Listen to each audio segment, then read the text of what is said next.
Surely some of my Republican friends believe, at the very least, that in this chamber we should be able to debate about voting rights. Georgia Senator Raphael Warnock is the Senate passed the debt ceiling with a simple majority vote. This was a one-time rule change by Democratic leadership because that's how important the debt ceiling is considered in terms of paying the nation's debts, and because Republicans wouldn't go along on passage. After all, voting rights are preservative of all other rights.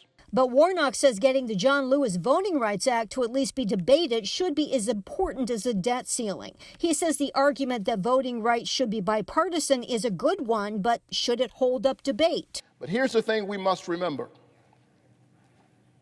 Slavery was bipartisan.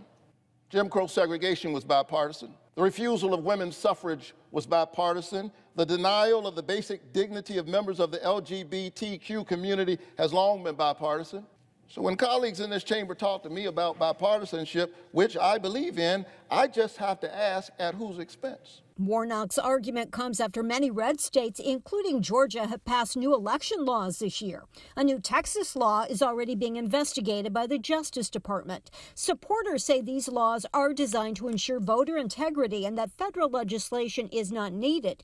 More importantly, Republicans in the Senate won't let a debate happen. Warnock, though, is determined to appeal to his own party and shake things up if necessary. So we moved to save the economy, and so far the Senate has been unwilling to do the same thing to save the democracy, even as the lights on the democracy are flashing. I think that is hypocrisy. I think it is a contradiction that I cannot abide and the nation cannot afford. Joanne Merrigan, WSAV News 3, on your side. And should be done again for voting rights.